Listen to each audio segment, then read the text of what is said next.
Was the vote certification delayed on January 6th? No, it went through. You guys filmed this. We can Kamala watch you Harris guys cheering for it. We can watch you cheering 1776. What was 1776? I know you hate 1776. Wait, I know you hate What that. was 1776? What was that? That was the founding of the country. Which was it? What was the event? What would you call that? When we overthrew royalty and created against the government, would you call a constitutional republic. Would you call that an insurrection? No. This is your Democrat voter, right here. Nobody wants to be a part of this psychotic movement anymore. Nobody. Psychotic movement, when you guys literally tried, you guys invaded the Capitol. Your side believes in trans kids. Who wants to Your trans side kids? wants to pay for trans Most surgeries people aren't in the okay prisons. with it. You guys Your don't even side lets acknowledge in what 10 you've million done. illegal immigrants. Your my side starts God. wars all over the world.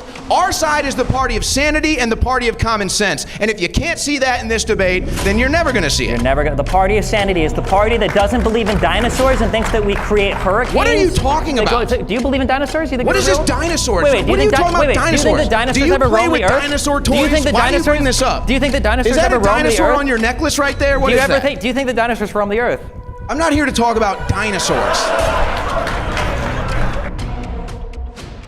So I've written out a whole opening speech here, but then I realized that MAGA conservatives don't really care about facts, so I figured I'd just keep it short and simple so we can get to the crossfire section. I think the argument for Kamala over Trump is pretty simple. I think the number one point that everybody should keep in mind is Trump is a loser. He lost elections. He lost candidates that he supported lost elections. He's lost court cases. He's now a convicted felon. He has lost almost three wives. We'll see what Melania does after the current election season ends. He has lost businesses. He's filed bankruptcies. He's basically lost in every single way that you can conceive a person could lose. He's lost as a leader. He wasn't able to pass any legislation. He wasn't able to do anything about the ACA. Just like Sean's not able to do anything about this mic feedback. He's working on it. Trump is just, even if you support the policies ostensibly that Trump stands for, although that might change from one day to the next, he might come into office saying that he wants to destroy the ACA, fail to do that, and then now try to take credit for pre-existing conditions or price capping insulin. Even if you support him for whatever policies he says he does support, he's not the guy to do it. He couldn't do it when he was in office for 4 years. I don't know why we think he would do it in another 4 years. I always thought that the funniest slogan that Donald Trump had was using "Make America Great Again" the second time he ran for office. What happened? I think that Kamala Harris is a winner. People might try to say that she slept her way to the top or make other weird accusations of nepotism, like what plagued Trump's administration. But the reality is, Kamala Harris got elected not once, not twice, not 3 times, 4 or 5 times if you count her being on the VP ticket. She won her election for a district attorney in San Francisco. She won 2 elections for attorney general in California. She was elected the junior senator of California, and she was the vice president on the ticket with Biden. So the difference is clear. Trump takes absolutely no accountability for any of his actions, and the people around him know that they have no accountability for any of his actions. When Donald Trump does a crime, what does he say? He says the judges are biased against me in every state court, in all the federal court. He says that I need immunity from criminal activity because I can't be prosecuted for it. I'm the president. He apparently believes that he can psychically declassify documents so that he can avoid responsibility for hiding stuff in his shoddy residence in Mar-a-Lago. There is just zero accountability anywhere. When you look at Trump and you say, why did you fail as a leader? Well, it was because of the swamp. Look at all these people I had to fire. Dude, you hired them. You can't take credit for firing people that were part of your cabinet. These are your picks. And again, to return to the first point, what's going to change this time? Is he going to magically get rid of the swamp now? He couldn't do it in 4 years. We're supposed to believe he can do it in 4 more. Even if you're a conservative, why would you think that Donald Trump is the guy that's going to get the job done for you? Kamala Harris is accountable. Not only did she rise through the ranks and win elections on her own, by her own merit, not through any weird conspiratorial nonsense, not through any crazy MAGA movement, not by partnering up with creepy weirdo billionaires like Elon Musk, but by winning her elections and doing a good job. You can also see that the Democratic Party holds their own accountable, and they have a wide tent of voters that they draw from that they have to maintain their accountability to, as opposed to Trump's camp that is dwindling by the day. Who we can go to the people who support Trump. Maybe that'll come up at some point here. No one around Trump vouches for him. Where is Pence? How do you have a president who was the president of the United States with a vice president who's not running with the same vice president? What happened to him? Well, what happened to him was Trump was kind of hoping he would get killed on January 6th. He sat there and he watched on TV for 3 hours while people like Owen cheered others going into the Capitol, rioting, delaying the certification of the vote. He sat there and he watched it happen. He tweeted out that Pence failed us while Pence was in a bunker underneath the Capitol, saying that he didn't want to leave the Capitol because he didn't want rioters and people around the world to see that the American election, that the American transfer of power had been disrupted by a bunch of MAGA sycophants. The comments of even the people that are considered Trump's most ardent supporters today are comments that would get you laughed at if you made them as a leftist, right? You have a bunch of other comments. Elon Musk called Trump a stone-cold loser when he refused to say that he lost the 2020 election. Vance has a number of quotes about Trump. He wasn't sure if he was I think just a Nixon-type character, or if he was going to be America's Hitler. These are statements from his own current vice presidential running mate, because he can't use Pence again because Pence hates him. Again, this is his vice president. Mark Milley referred to Donald Trump as a fascist. You've got all these people in his administration that were thought to have been the biggest supporters of Trump, people that others were worried about, like Bill Barr, who resigned from the administration with weeks to go before the transfer of power because they couldn't stand him trying to weaponize the Department of Justice so much. And then you look on the other side, and you've got Kamala Harris, who has support all the way from Cheney to AOC, from the United Auto Workers to Taylor Swift. There's no comparison to be made between what people around these people are saying. There's no other industry where you would say, oh, that guy, his boss hates him and all of his coworkers hate him and everybody that worked with before hates him, but this time he's going to have a whole new set of employees. He's going to have a whole new boss, a whole new organization. It'll be way better this time, I promise. You would never give anybody that kind of chance. Trump is a scammer. Why would you want to, this guy who's running for office is selling you pieces of how many suits? How many fucking suits does this guy own? He can sell you like so many different slices of them. Jesus Christ. $5,000 suit pieces. My God. I mean, at least he's big enough now that I guess he's got a lot of suit pieces to sell. That's not including the $100,000 gold watches. That's not including the $3,500 gold coins, the $100 silver coins, this whole new crypto scam that he started where him and his cronies have 70% of the initial coin pool.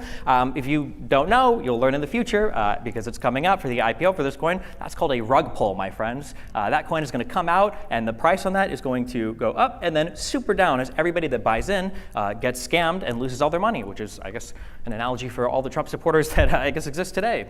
Trump has no policies. We don't get to have policy debate in the United States anymore because instead we're talking about fictitious hurricane machines that are being spun up so that Biden or Harris can steal the lithium deposits from North Carolina.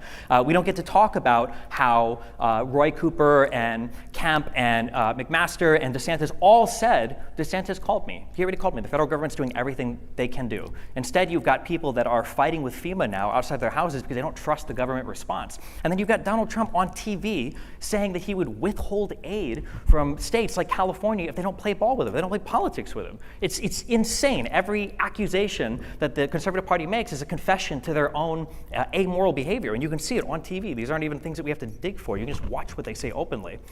I think that Kamala Harris is just a better leader in every possible measure that you can make when it comes to, I think, leading the United States, when it comes to the future of this country. I think she's got a better vision for America. I think she's got a better record.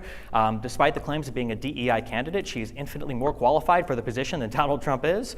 And I think that she has a better overall plan for America than Trump does, whose plan, as far as I can tell right now, consists of basically shitposting on X and I guess doing a 20% tariff across the board. My final quote, I would like to leave this quote from a very famous Biden speech that he made in 2022 that I think fits today more than ever. MAGA Republicans have made their choice. They embrace anger. They thrive on chaos. They live not in the light of truth, but in the shadow of lies. But together we can choose a different path. We can choose a better path forward to the future, a future of possibility, a future to build, a future to dream, and a future to hope. And I think that Kamala Harris represents that hope way more than Donald Trump, who only seems to be interested in tearing down and attacking Americans rather than building anything great up. Thank you very much. Opening Stephen.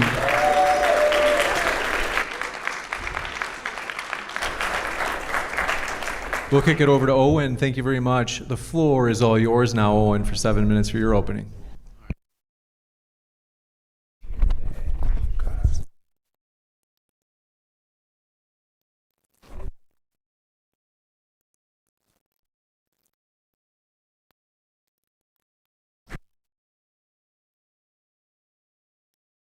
Doesn't debate. Check. Damn it, Kamala, it's every time. They just sabotage me everywhere I go. Check.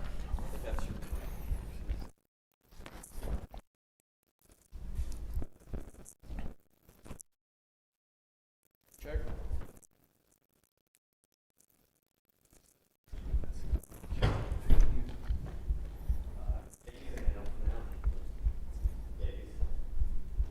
check, check. You want me to just use that? Check, check, check. What are you going to talk with then? I'll find a way. You'll have to project your voice. All right, can everybody hear me now? Okay. He starts off his opening statement saying MAGA people don't care about facts. We'll see who cares about facts during the course of this debate. Then you bring up his wives. Is that really a topic of conversation you want to get into? Wives? Yeah, I don't think so. He then talks about losses when I'm pretty sure you've lost every debate that you've had. So I don't know if you want to talk about losses either. You then mentioned Kamala being a winner. Maybe you can ask me a question. What primary did she win? What state did she win? Did she even get a single vote during the campaign process? The answer, of course, is no, she didn't. And this is the party that wants to protect democracy. He also says she's the most qualified to be president. Well, what are the qualifications? Kamala Harris has worked as a government employee her entire life. She's worked for the government. So yeah, if you want a permanent government bureaucrat, lawyer running the country, then yeah, Kamala Harris is your person. I don't really think that qualifies you. In fact, I think that qualifies you to get the hell out of government, because I think we can all admit that the government is corrupt. I don't know, maybe he likes the government. That'd be an interesting spot to take, but maybe that's where we're at here with the American left. So Trump actually comes from the private sector. He knows what it takes to build a business. He knows what it takes to fail and succeed at business. He's been doing it for decades. To me, that actually qualifies you. He's somebody that actually has to deal with people on the ground. That's why when he goes out in public, you can tell he's a very relatable, personable person. When people like Kamala Harris or Tim Walz go out, they have to force it, and it's really quite an embarrassment. We have a rare election. We've had 4 years of a Trump presidency, and we've had 4 years of a Biden and Kamala Harris presidency, and the results are in. You ask anybody who's fair and neutral and not politicized, and they will tell you their life has been better under Donald Trump. The economy was better. Disaster response was better. We started no new foreign wars. It's amazing. The American left used to be anti-war. When George Bush was in office, when Dick Cheney was in office, when John McCain was involved in politics, they were all anti-war. And by the way, they would have called those individuals war criminals. Now they beg for their endorsement and they celebrate when they get it. They don't even know where they are anymore. So I'll take no more wars. I'll take a secure border. I'll take a booming economy any day over whatever the hell we've had for the last 4 years with Biden-Harris, where the whole thing was just a fraud anyway. Now it's coming out that these two never even got along to begin with. To say the MAGA movement is dying is to just deny reality. To say support is dwindling is to just deny the reality of the situation. Trump is actually doing better in the polls now than he did in 2020 or 2016 or any point in the 2024 election cycle. In fact, if you want to talk about poll numbers, Kamala Harris had the lowest approval rating of any vice president in American history.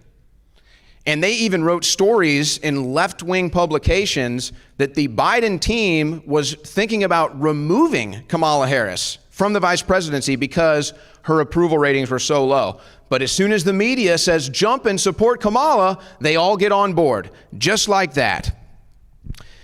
Now, there's a couple misrepresentations in some things he just said. First of all, my activity on January 6th, and I'm sure he's well aware of this, or he just didn't do the research.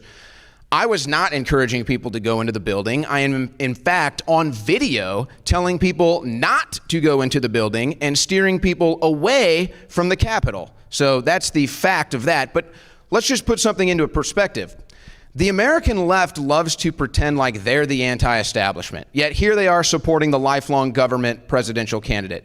They love to pretend like they're the freedom warriors, yet he's going to attack me because I've been attacked by the government. Yes, that's right. I was put in prison for my government speech. I was censored all across the internet for my speech. So if there is a freedom fighter on this stage, it's me, not him. Then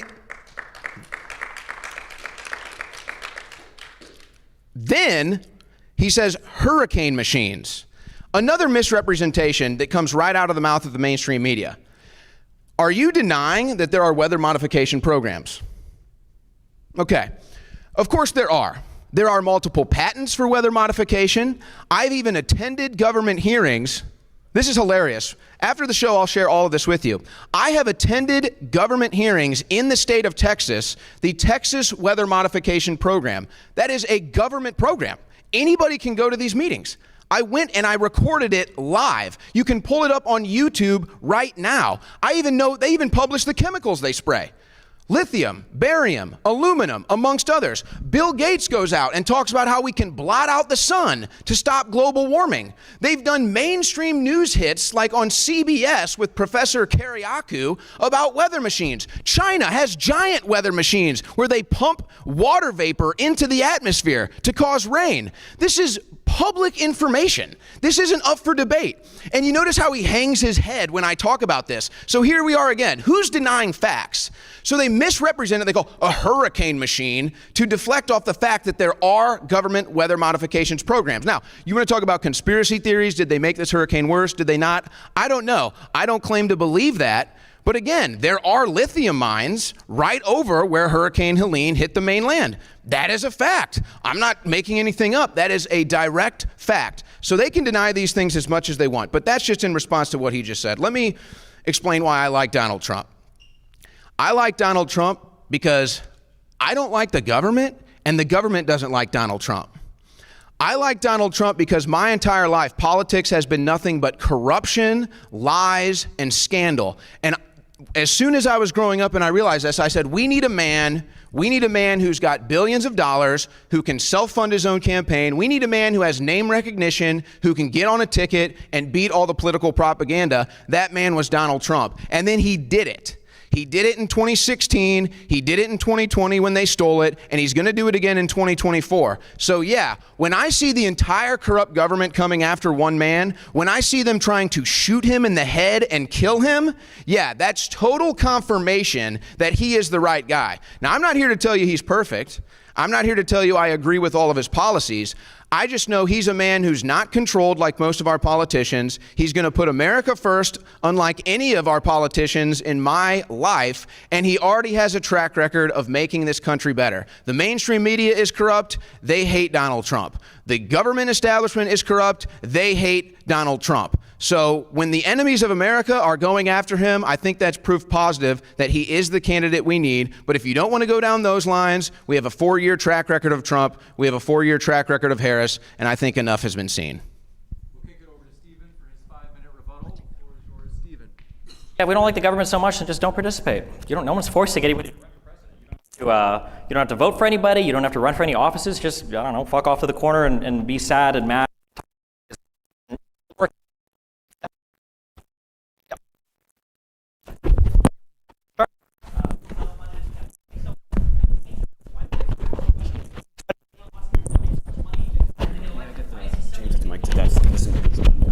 Why is he selling 50 million different products? Well, funnily enough, that's just to enrich him personally. Whoa, hello. I guess those are just for personal enrichment, because actually when you go on those websites and you look and you see for any of the things that he, here, this is feedbacking. For any of the products that he's selling, all of those explicitly are marked just for him personally. They say they have nothing to do with the any kind of election campaigns at all. If you don't believe me, just go to the sites. Google Trump watches, Trump sneakers, Trump suits, Trump NFTs, Trump crypto, whatever. All of them will say they're not associated with the campaign. So I guess he's just personally enriching himself off of his election run. That doesn't sound not corrupt to me, but okay. When we talk, there's so many delusional conservative talking points. So the no new wars. Well, I mean, technically, the United States hasn't declared war since World War II. What does no new wars mean? Was it no new wars when Trump bombed an airport in Syria? Was it no new wars when we assassinated Soleimani in an Iraqi airport? Was it no new rules when Trump peeled back some of the transparency on the drone strikes in Yemen that it took Biden to end? Was it no new wars when Iran was bombing Saudi Arabia? Was it no new wars when we abandoned our Kurdish allies to Turkish attacks when they invaded Syria? Is it what are the no new wars? It's like the weirdest game of semantics in the entire world. There was absolutely military conflict that was happening overseas under Trump, but to pretend otherwise is to be delusional, which I guess is to be MAGA. When we talk about January 6th, I see we still have this idea that the election was stolen. What happened? Where was the proof? Where was the Kraken? Why is it that people like Powell and Eastman and Giuliani and Trump promised us all this evidence, all these court cases? court. What happened? Most of these cases had evidentiary hearings. There was nothing. It would be an affidavit of a person seeing something going into a mail truck and saying, I think that these are stolen ballots, with no evidence, without even knowing what a ballot looks like. You can hear all of this. All of this footage is freely available on YouTube. You can listen to them present their case in front of state legislatures, in front of courtrooms. Giuliani doesn't know Giuliani doesn't even know how to present a criminal case anymore, apparently. You can listen to Giuliani when they were presenting it in front of the Georgia court, when they were talking about the State Farm videos, and they were talking about the ballots pulled underneath from underneath the table with the cloth over it. I think half the people in here probably still believe that those videos showed something. They don't. 4 hours later, Gabriel Sterling literally showed the 20-minute cut from those videos where you could see that the ballots were just put right underneath the tables and then taken right out as they were told to continue counting because there were so many ballots that came in. Every single one of these weird conspiracies about election fraud, all of them were debunked within hours of them coming out. People still believe them. People still spread them. Because remember, when the truth isn't good enough for a person to make money on, they have to sell you a lie, which is what Trump's campaign is all about. It's about lie after lie after lie. Nobody up here is talking about whether or not cloud seeding is real. Nobody here is talking about whether or not you might be able to influence the amount of precipitation a place receives. People are talking about the conspiracy that you are alluding to, even though you're trying to be tricky and pretend you're not, that the government was creating hurricanes to steal lithium from itself? I don't even know what the conspiracy is here. Like, if the government is so powerful that they can create hurricanes that I guess got degraded into a Cat 3, I don't know, maybe they didn't have funding for the hurricane machine, I guess. I guess if they're sending hurricanes, why wouldn't they just buy the company or steal it that way? If Hillary Clinton is strong enough to kill Seth Rich and Podesta and them are doing satanic sex rituals, wouldn't they just like take a 20% cut of the company that was mining the lithium? Like, these conspiracy theories aren't even good anymore. At least like Jews doing 9/11 made sense because, Israel's trying to get us to attack the Middle East. Okay, at least like stealing the oil made sense because, we have to go and we have to steal the oil because it helps our country. But now the conspiracy theorists don't even believe that oil is what it is. They don't even believe in dinosaurs. They think that oil is like a self-replenishing resource that comes from the fucking ground. He probably believes this. It's just... Oil is actually dinosaurs? He doesn't believe... If you have conservative family members, you ask them, do you believe in dinosaurs? They don't believe in dinosaurs anymore. It's not a real thing. And oil is a self-replenishing material that comes from the ground.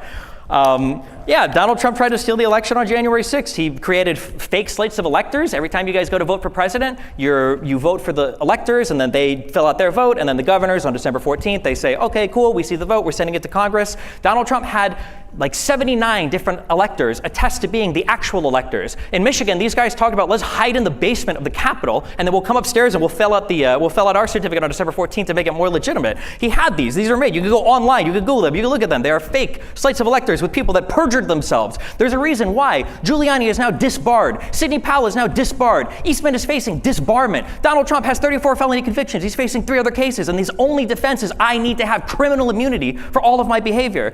There's a reason why these people that say Biden has weaponized the DOJ sit by quietly while his son is literally convicted of crimes. Meanwhile, Donald Trump pardons every single crook that worked with him, every single person that refused to answer to subpoenas for the very investigation involving his election corruption, who came out and said to the media, Roger Stone said, I'm not going to squeal on Trump. And then he doesn't. He gets held in contempt. And then Donald Trump pardons him. This is insane. To say that this is the party of law and order? I don't remember when the Republican Party became so deranged and unhinged, where they cheered on people attacking police officers, where they cheered on a president who pardons military contractors who were accused of killing civilians in Iraq. It's just, Trump's entire campaign and legacy is absolutely insane. And I don't know why we would think, I guess like the central question I would have is, if you are a conservative, I can understand not wanting to vote for Harris or Biden. Fuck, Harris is a little bit too left for me when it comes to economic policy. I don't deny that. And I can understand if you're a conservative why you'd be uncomfortable voting for her.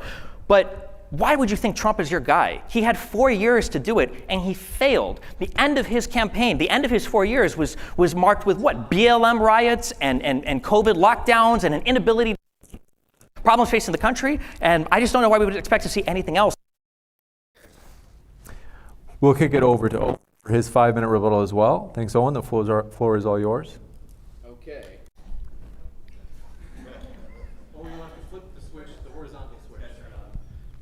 All right.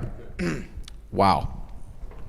So that's funny. The last thing you referenced, BLM, left-wing terrorism, and then you mentioned all of the lockdowns and the mask mandates and the vaccine mandates, again, all Democrat Party policy.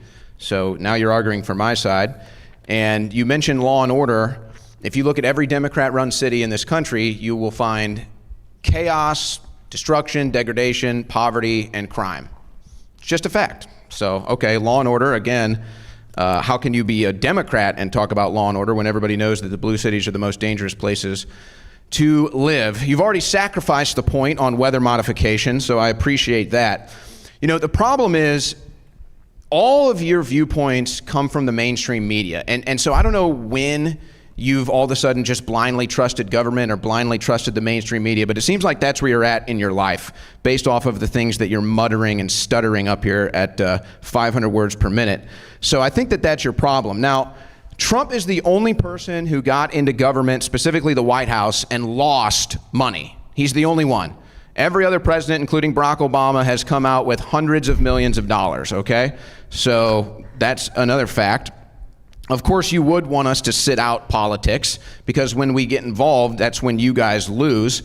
But to say that I can just sit out and avoid the government and avoid politics, well, what exactly are you proposing? Yeah, I guess I could go be a homeless person in a blue city and live on a river, but I don't want to do that. I want to be part of civilization. I want to be part of the United States of America, and I have to pay taxes if I want to work and build something. I don't want my taxes going to foreign countries. I don't want my taxes going to foreign wars. I don't want my taxes going to illegal immigrants, non-citizens, and the list goes on and on. So no, I'm not going to sit out. I'm going to restore and reform the republic. That's what we're trying to do here. And this issue, you bring up wars. There was no war in Israel when Trump was president. There was no war in Ukraine when Trump was president. Both of these wars have accumulated for more than $200 billion. $200 billion. I imagine at some point in tonight's conversation, he's probably going to bring up free health care or some other social service. Maybe not, but let's just say that he does, because that's what the left loves. When they bring that up, I would love one time for them to talk about all the foreign aid that we have allocated every single year. Billions of dollars, now hundreds of billions of dollars under the Biden-Harris administration. Don't talk to me about free stuff, healthcare, education. Don't ever bring that to me until you cut the foreign spending. You're never going to convince me to give any of that money until we cut the foreign spending. Then you want to bring these hundreds of billions of dollars back in? Okay, maybe. But all this stuff you brought up about wars in the Middle East, again, Bush, Cheney, McCain, who all endorsed Harris now. They're all on the Harris side. So that one doesn't really hold water. Clearly, you did not pay attention to the 2020 election and the aftermath, because you don't know what you're talking about. There were multiple sworn affidavits. There were dozens of them. There were cases where they presented all the evidence. And in fact, there were multiple cases that resulted in charges, including in Fulton County, Georgia, Atlanta, where they were double and triple counting ballots, because that's a blue area, so they count them as many times as possible to run up the lead for the Democrats. And anybody who looks at the graph from the 2020 election results will see in the 4 key states, one pattern happened every time. In Georgia, Pennsylvania, Michigan, and Wisconsin, Donald Trump was winning the entire day. And then right at 3:30 in the morning, in each one of those states, the perfect amount of votes came in for Biden, and the graph shot literally straight up.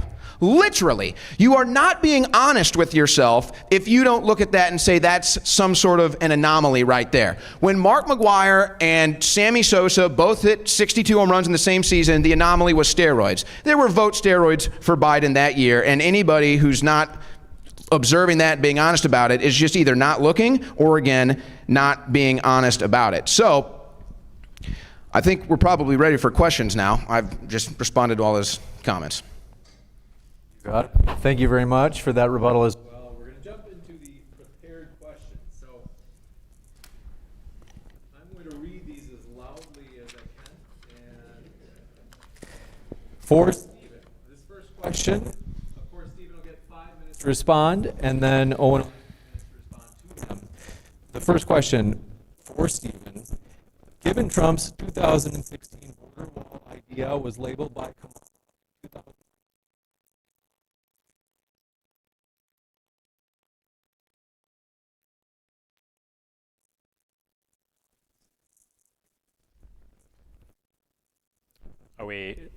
was that audible to everybody?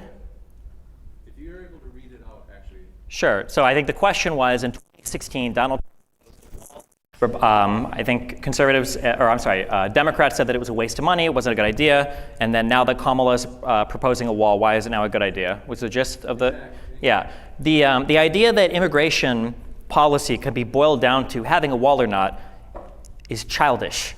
There's a whole bunch of stuff that goes into making good immigration policy. But the reality is most people, especially conservatives, don't think that illegal immigration is a big problem in the United States right now. It's very, very, very easy to prove this, because if you look at what happened on the border, you saw that there was a bill in Congress to address those issues at the border. Everybody was on board with voting for this until Donald Trump came in and said, no, I need you to keep the border open because I need to run on this as an election issue. You can listen to McConnell talk about it. You can listen to Cruz talk about this. All of this is open testimony. It's not even testimony. People just say it to the media. Donald Trump said, I can't have you pass this border bill because it's going to make it so that I don't have something to run on. That doesn't sound like a very big problem to me. That sounds like politicking. Much the same, when Donald Trump was in office, Donald Trump didn't do any of the things that he said he would do at the border. He didn't get any legislation passed. He didn't make any substantive changes legislatively or through the legislature by working with them to actually effect any good border policy. He didn't get any money from Mexico. That was a complete and total lie. He failed on basically every single measurable outcome. He wasn't able to do anything. So again, if you think that the border is a problem, why would Trump be your guy to fix it? He did nothing except for what he could with executive action, and he's not able to lead the Congress in getting any comprehensive immigration stuff done. And the one time there was a good bill on the table that would have alleviated a lot of the issues with the asylum-seeking process, he shot it down. This guy over here is probably very keen to misinfo a lot of the stuff about the border bill, so I'll get ahead of a few of it because I know a lot of the dumb talking points, like the $200 billion in aid, the majority of which is used weapons, which last I checked can't help anybody with their health care in the United States. But for instance, when people talk about the border bill, they'll say stupid things like, well, that bill would have let 5,000 people a day in. No, what that bill would have done is if the caps hit a certain level or exceeded a certain level, the federal government would have been able to unilaterally shut the border down, which would have actually prevented more people from coming in if numbers got too high until the numbers had come back down. This bill would have allowed for more asylum judges to be paid for so that we could work through the backlog of people better. This bill would have allowed for more border security and for more people to prevent people from coming over illegally across the border. This bill would have helped a lot of the problems at the border, but Republicans were more keen to see a fight over politics rather than alleviating the problem. So I guess it was never really that big of a problem to begin with. Thank you. And Owen, you have 3 minutes to respond. Well, that's just a blatant misrepresentation of the congressional bill. It was never going to permanently shut down the border. It was going to set a cap per day, which would have maxed out still over 1 million border crossings per year. And they love to play this game with asylum. They're basically just rewriting the laws, and so anybody can seek asylum. Anybody can get on the app, the CBP One app, and claim to be an asylum seeker. This is not asylum. Asylum seekers go to their bordering country. That's an asylum seeker. These are people who are coming to the United States of America for free food, free health care, a hotel to stay at, and a free transportation trip wherever they want to go. That's why they're coming here, and they've basically rewritten the laws where everybody is rubber stamped as an asylum seeker. So you can sit here and say, oh, asylum seekers, asylum seekers. Well, anybody and everybody from all across the planet can come here and now claim to be an asylum seeker, and you're just rewriting the phrase and the concept of illegal immigration. But you're just wrong. It's still over 1 million a year on this bill, but still you're completely misrepresenting it. The reason why the Republicans decided not to vote for this bill is because it did include all the pork barrel spending. This is how corrupt Congress is, and both sides do it. The Republicans and the Democrats do it. They've been doing it for years. They just tried to do it again on the continued resolution, but they couldn't even get the SAVE Act passed. So they'll have a bill with a major issue. Let's say it's border security. And then they'll pork barrel funding of all these different projects, all these different things that a governor over here might want, a representative over here might want, a senator over here might want. And they toss it all into this bill and they say, this is the border security bill. And then if you don't sign it, you're not for border security. And it's just a game. It's a game that our politicians have been playing against us, all of us, for years. So yeah, I'm glad that the Republicans didn't do it in a rare moment, but yeah, are they still going to get the pork barrel they want? Yes. Are we still going to get all the illegal immigration that they want? Yes. So we still lose on that issue. Now, again, to sit here and pretend like the border was less secure or not secure under Donald Trump is just not being honest. The numbers are proven that the border crossings were down under Donald Trump. And every year since the Biden administration, the Biden-Harris administration has been in power, you've had a record number of illegal crossings. 3 straight years. And by the way, where are the 325,000 missing children that they have let in? Why did Kamala Harris cancel the border wall construction that was already paid for but now pretends to do it? It's because she's a flip-flopper and she'll say whatever she needs to get fools like this to vote for her. Now a question for Owen. This has been prepared earlier, and the question for you, Owen, is, while no taxes on tips nor on overtime from Donald Trump may help many Americans with the current high cost of living, many other Americans don't receive tips on the job and don't work at an hourly rate. Are there any blanket policies that would help Americans as a whole deal with the currently higher cost of living? Absolutely. And in fact, Trump needs to go a lot farther with this. No taxes on tips might have been a lucky strike for Donald Trump, since this election will likely come down to Nevada, even more specifically Las Vegas, where most people work for tips. That's why Kamala Harris was so quickly to steal that policy, because they're well aware that Las Vegas could end up deciding this election the way the Electoral College might go. No, I think it's pretty clear. And again, this isn't a Republican thing. This isn't a Democrat thing. This isn't a conservative, liberal, left, right. This should be all Americans. Everybody should agree with what I'm about to say. By the time it's all said and done, we're taxed at about a 30% rate. By the time we buy things, sell things, spend things, earn money, whatever it is, you're taxed at about a 30% rate. That is astronomical, okay? What we need to do is a flat tax, and I would just say just a sales tax, and that's it. We should have no income tax, no federal income tax, no state income tax, no tax on tips. You should be able to make a transaction without the government getting involved 5 times, reaching into your pocket and shaking you down like the mafia that it is. So if we need tax for certain things in civilization, we can have a small sales tax, and that would be more than enough to still pay for the roads, the police officers, and everything else. It would be more than enough. Yeah, we might not be able to afford all the wars overseas. Yeah, we might not be able to give Ukraine $200 billion and Israel $10 billion every time they come to Washington, D.C. Yeah, we might not be able to afford that. Oh, well, I think the American people will be able to get over that, quite frankly. So, no, I don't think it goes far enough. And this whole concept that I always hear these talking points from the left. Oh, the rich don't pay their fair share. Well, what is the fair share? What is the fair share from the rich? They already pay the most in taxes by far. The rich pay 90% of the taxes, but this is still solved with a flat sales tax, because who's going to be taxed more on a flat sales tax? The rich. Who's going to be buying a yacht? The rich. Who's going to be buying a skyscraper? The rich. Who's going to be buying a jet? The rich. So it really knocks out all the problems. It takes care of the left wanting the rich to pay more taxes because they buy more things, spend more money, and it gets the government out of the middleman and the middle class and the lower classes' lives, where we're not spending as much on taxes either. So it's a nice policy to get a talking point started. It's a nice policy that could end up determining the results of this election, but this is beyond party lines. We are taxed way too much. We need to cut taxes down to almost nothing.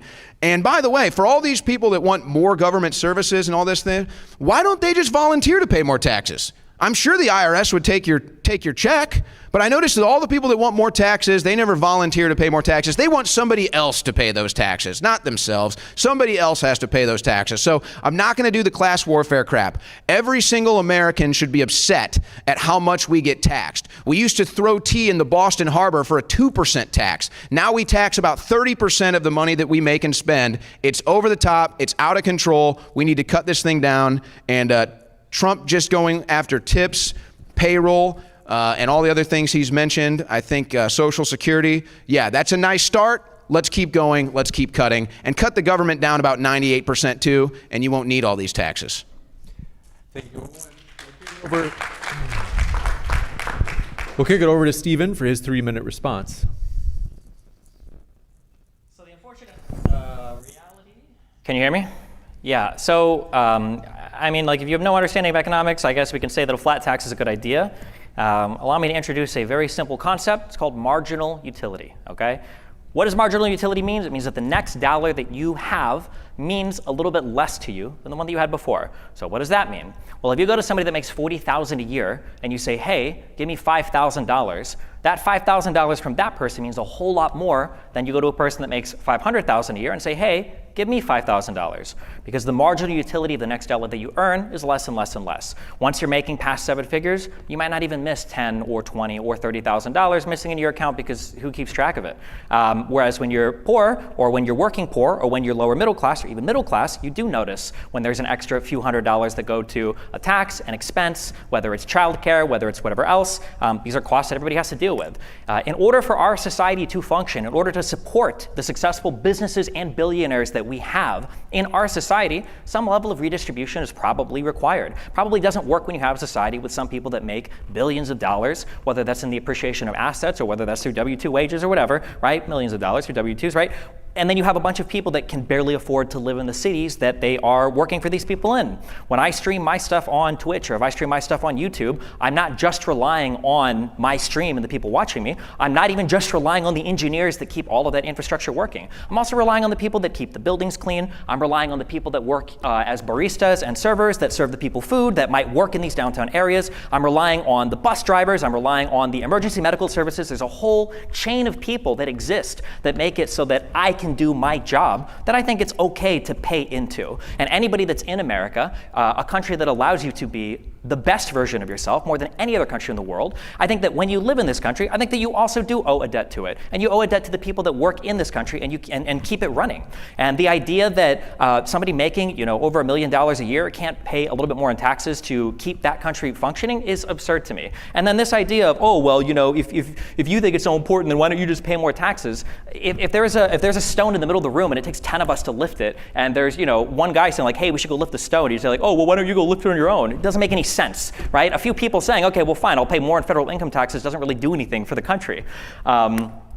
This idea of the citation to the Boston Tea Party is hilarious, given that MAGA people are some of the least constitutionally respecting people in the history of the United States, whose president literally said he would terminate the Constitution because he wanted to go and find voter fraud. A guy who, given a softball question by Sean Hannity, asking him, hey, when you were talking about what you would do in office, that was a joke, right? And he's like, it was a joke, except on day one, I will be a dictator, okay? This is the guy that you're going to talk about and then bring up the Boston Tea Party. Also, the Boston Tea Party didn't happen because of no taxation.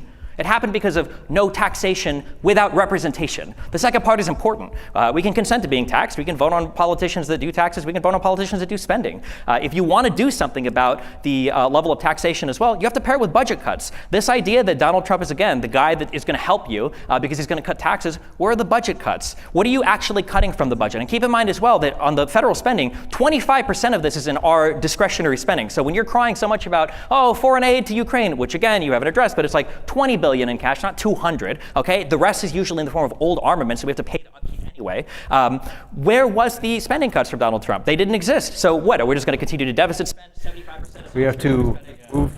Thank you very much, Stephen. Can I get a quick rebuttal? Have a quick rebuttal? The open dialogue. We'll have you open the open dialogue as we have 15 minutes devoted to it.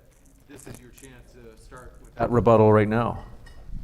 First of all, what cities are so expensive to live in? Democrat-run cities. And again, he talks about redistribution. Is this the open? You talk about redistribution Wait, again. when those cities are expensive, do you acknowledge that those cities produce more economic output for the country than all the red cities? This is what I mean when I say these people don't live in reality. But like, why can't you acknowledge that? Because you'll very quickly say things like, oh, well, there are more homicides in Chicago. Yeah, there's more people that live in Chicago. And Chicago is what makes Illinois all its money. That's where the money comes from, or the blue cities. It's not just blue states that subsidize the existence of red states, which is true. And by the way, all of those governors were so happy for the American Rescue Plan when Biden was there to hand out money to shore up their budgets. But then when you want to talk about expenses and living and all these other things, now you want to talk about how blue cities need to be held responsible, but you don't give them credit for the economic output? It's insane. It's a nice deflection. So Democrat cities are the most expensive to live in, so I'm glad you at least acknowledge that. And again, more expensive to live in the U.S. than Uganda as well, right? It is, right? So you can always volunteer to pay more, all right? If you want to redistribute wealth, you can be the hero, man. You can empty your bank account right now, but I bet you don't. I bet you're actually living pretty rich. I bet you do pretty well. And you want to bring up the Constitution. The Constitution actually states when the United States government becomes corrupt, it's our duty to reform the government. That's actually what article in the clause is Constitution. that? Is to terminate, Second suspend of all, the rules you can of read it Constitution? again. Which Constitution are we talking about?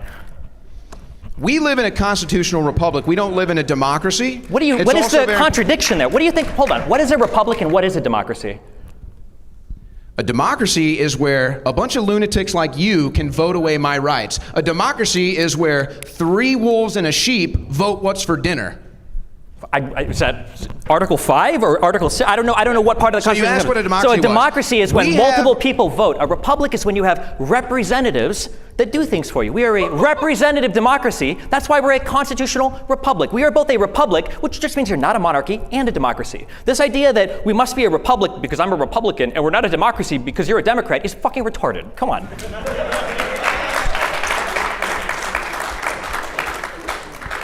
So again, we live in a constitutional republic where we have unalienable rights given to us by God, the Creator. Democrats don't want you to know that because they want to be able to vote away your rights, like they want to be able to vote away your Second Amendment rights, vote away your First Amendment rights, and they'll go right down the line, okay? So that's why these people love democracy. Because they want to be able to vote away your rights. Are we talking about abortion that we lost to a conservative Supreme Court? Are we talking about the Second Amendment when Donald Trump did the bump stock ban? I'm sorry, how were your gun rights attacked under Biden? It was a bad ban. And they came under Donald Trump, so why would he be the guy, no offense, but a liberal from New York, which is what Donald Trump is, that's the guy that you want defending your gun rights? So you now have the President of the United States and the Vice President and the next would-be Vice President Tim Walz have all said they want an assault weapons ban, okay? What even is an assault weapon? Can you tell me? A scary big black rifle that Democrats have been crying about for 30 years. They haven't banned it yet. I don't think they're going to ban it in this administration. Very intellectual. By the way, what is a rich person's fair share? What is a rich person's fair share? I think that the level of taxation should match appropriately the spending that we want from our federal government. Also, the reason what you asked me an assault rifle, there is no definition for an assault rifle. I acknowledge that. I don't want to ban assault rifles. Tim Walz and Kamala Harris both own firearms. Walz is a hunter. When was the last time you saw Trump with a firearm? I watched Roseanne, it was Roseanne, I think, with a firearm, right? Where she almost killed herself on a Twitter video with one? Jesus Christ. So what, in the Bill of Rights, where is abortion mentioned? Do you want to get into the constitutional legal construction of the penumbra of rights that are invoked when you try to get like the right to privacy out of the 14th You said you claim there's a right to an abortion. It just doesn't exist. I didn't claim there was a right to an abortion. Technically, the abortion right comes from a right to privacy, but we'd have to go over Casey and Roe, and I'm sure that you're not familiar with any of those Supreme Court cases, or probably any Supreme Court case. But the reality is that before you had a protected right to seek an abortion. Now you don't. Republicans took that from you. Before you had the right to own a bump stock. Donald Trump banned bump stocks through executive action, by the way. Which lost at the Supreme Court. Which what? Lost at the Supreme Court. Well, that hasn't stopped him in the past from going back over and over again to try to get cases tossed or to try to get favorable rulings. Hey man, I don't live in a so. cult. I said I have disagreements with Donald Trump. So you can attack me on Trump's policies that I disagree with. That's not a win for you. I agree I can't win attacking you on Trump's policies because he has none. I mean, what am I mean, yeah, what can you give me what is one Trump policy that he's running on besides 20% tariffs? Secure border. That's not a policy. That's like taxes. an idea. That's the concept of an idea of a policy. Stopping war. Okay. What are Harris policies that are so great? Well, the 3 that she listed immediately is she wanted to give a $50,000 rollover deduction to new startups for small businesses. So that was Trump's idea? What? Trump did that. When maybe he should have spoke it. I don't know if he's too senile now or he's lost the ability to do it. What? You just weren't watching. I was watching. Unfortunately, I watched too much Trump. That was one. A second thing she wanted to do was expand the child tax credit, which was incredibly successful under Biden. Also a Trump policy. It wasn't. That's why it happened under Biden. And it's why the Republicans initially fought against it. Are we going to say that pre-existing conditions in the ACA was a Trump policy now as well? I know that he wants to take care of that one. And then the third thing that Kamala Harris said is she wanted to do a $15,000 first-time home buyer credit to people that were buying homes for the first time. Donald Trump said he wanted for illegal immigrants. How does I'm so curious. How do you think these tax credits work? You do realize that they give money to illegal immigrants to buy houses? I don't think you know how any of this works because I think you were probably born a rich kid and you never bought a house on an FHA loan before. So I had a tax credit when I bought a house. The way that these work is you apply for these refundable tax credits when you get them at the end of the year when you've qualified for them. An illegal immigrant definitionally doesn't file taxes because they don't have social security numbers. They don't get money back from the government. So how would an illegal immigrant qualify for a tax credit?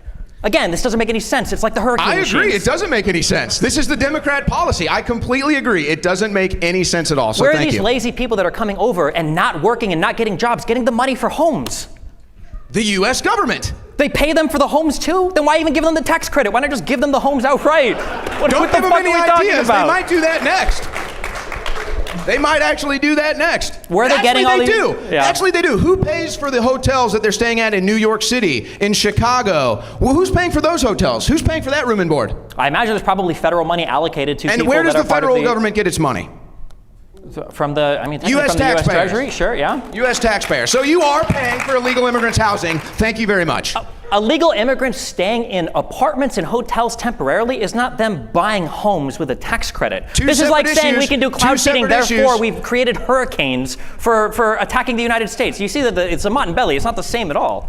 Let's just move on. Yeah, of course. I've been telling Republicans that since the 2020 election, and they still haven't.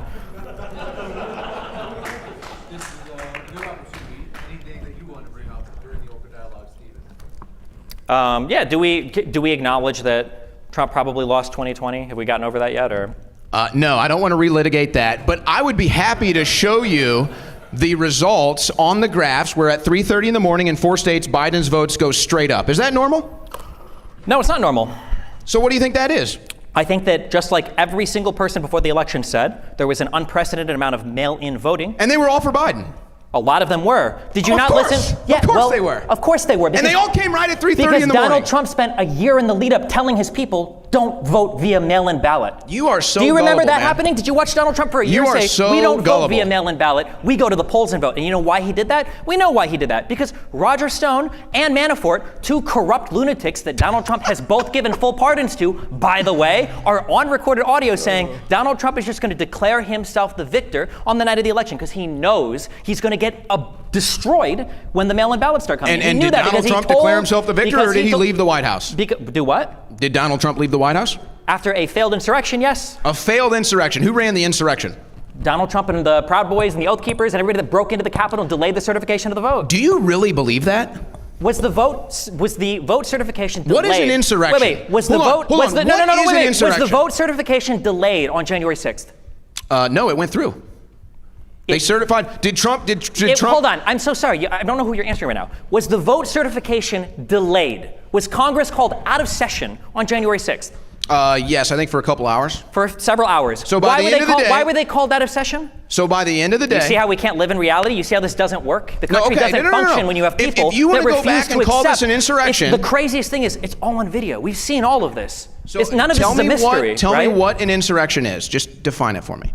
I don't have to define it for you. I'm just asking simple questions. On January 6th, there was a certification of the vote. That vote was disrupted by violence. If you want to get into what an insurrection is, you could say that it was a crowd of people that had gathered with a common purpose to use the means of violence or intimidation to disrupt an official federal proceeding, such as the certification of the 2020 vote, the outcome of that election, which is why it would probably qualify as an insurrection. Okay. How many guns were at this insurrection? You don't need a gun for an insurrection. Zero.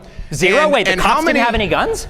Oh, the cops had a gun. That's right. They killed an innocent person. So that's what you just said, which is wrong. That's right. They killed an innocent person. With a slingshot? What do you mean there were zero guns at the insurrection? So, okay, so the government had the guns. So that's good. So that's what happens when only the government has the guns. Just to be clear here, none of the people on the grounds of the Capitol had any firearms on them? No, not a single one. Really? Not even though the Secret Service said 80% of the people that were at the Ellipse just an hour earlier listening to Trump's speech didn't go through the magnometers because they saw people in the crowd that had firearms they didn't want to go through that all marched to the Capitol building. What, did they drop their gun off at a hotel? Did they give it to a friendly police officer? Not Did they find a fellow gun. DC BLM guy to hold onto their rifles? Not a single gun was ever recovered or on record at the January 6th insurrection. Oh, recovered. And what type of an insurrection? How many pipe bombs were found what type at That's a January great 6th question, event? actually. Who laid those pipe bombs? We don't know. We never found out. We don't know. How convenient. The government can recognize somebody's earlobe in a video and track them down and go arrest them in the middle of a hurricane, by the way. The FBI went into North Carolina in the middle of a hurricane and arrested somebody, but they can't find who laid the pipe bombs. They have no idea. And Kamala Harris doesn't remember where she was that day either, even though one of the bombs was allegedly right outside of her office. She has no idea. She's changing her story.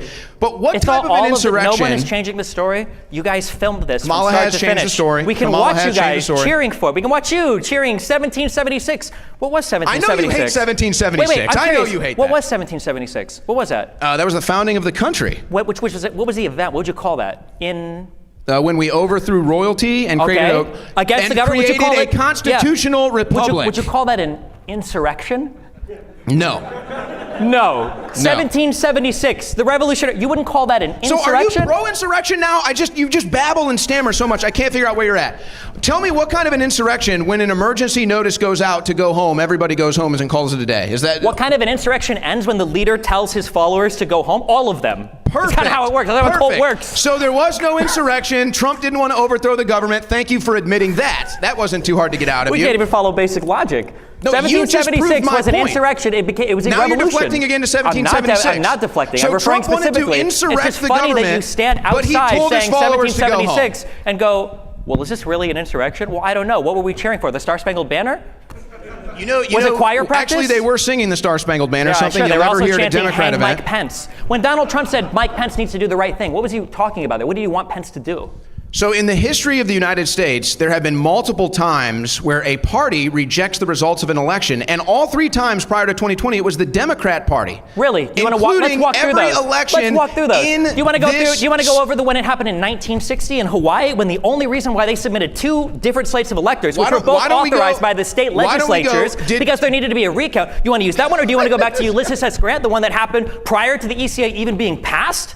Right? Where the whole reason why that law was passed was because it was such a clusterfuck of an election. Which one do you want to go to? Do you want to go to Gore, where Gore he gave up that election as soon as he lost to the Supreme Court, where there wasn't even a delay in the electors voting in Florida, let alone a January 6th certification? The problem is you don't know anything. You have no facts for any of this. And the strongest facts that you can attest to, you no longer can because you're scared of being sued again for defamation. So obviously, you're just going to sit here and ramble on some crazy shit. That's why you won't admit that 1776 was obviously an insurrection. That's why you were cheering it on outside when you thought you were going to be the winners of that insurrection instead of the losers, and it's why you won't admit now to obvious facts that are right in front of our face.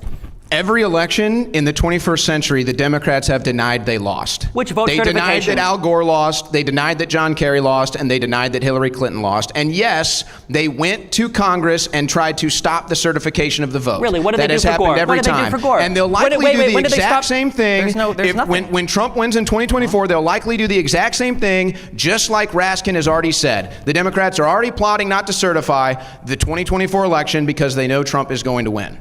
It's fantastic delusion. It's mainstream news. Anybody can pull it up on their phones right now. Jamie Raskin won't certify election results. Go ahead, plug it in.